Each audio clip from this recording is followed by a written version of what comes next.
तुला काय त्रास होत होता? खालच्या साईडला जिथं डिलिव्हरी झाली होती ना, हा, तिथून पिशवी बाहेर आल्यासारखं वाटत होतं. वाटत होतं. मग खोकला वगैरे केला असतं हा, तुला जास्त खोकला वगैरे जाणवत केला होतं का? आणि तुझं वय किती आहे बाळा? 27 वर्ष. 27 वय आहे.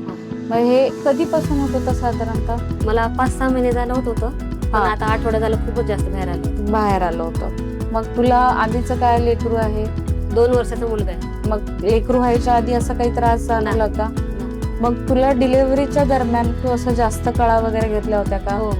कधीपासून घेतल्या होत्या? एक सकाळी 6 पासून दुपारी 1 पर्यंत. दुपारी 1 पर्यंत. म्हणजे तोंड उघडायच्या आधीपासून तू कळा घ्यायला चालू केल्या होत्या, जोर लावायला चालू केल्या होत्या. त्याच्यानंतर जे एक्झरसाइजेस असतात, किगल एक्झरसाइजेस, ते नाही केल्या. म्हणजे डिलिव्हरीच्या नंतर जे एक्झरसाइजेस करायला पाहिजेत ते नाही केल्या आणि त्याच्यामुळे तुला गर्भपिशवी खाली सरकली होती. ठीक आहे.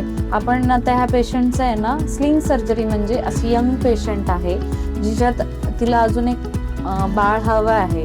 त्या पेशंटला आपण युट्रस वरती सरकवून तिला स्ट्रेंथनिंग करतो, त्याला स्लिंग सर्जरी म्हणतात.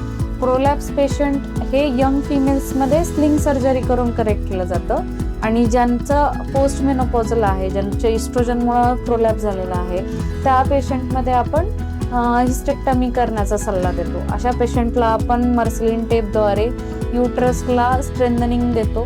त्याच्यात अनेक प्रकारचे स्लिंग सर्जरी केले जातात. लॅप्रोस्कोपिक स्लिंग सर्जरी करता येते किंवा ओपन पण स्लिंग सर्जरी करता येते. अशा आमच्या पेशंटला स्लिंग सर्जरी करून आज ती व्यवस्थितरित्या डिस्चार्ज होत आहे व तिला फ्युचर प्रेग्नन्सी सुद्धा ठेवता येईल. चालेल.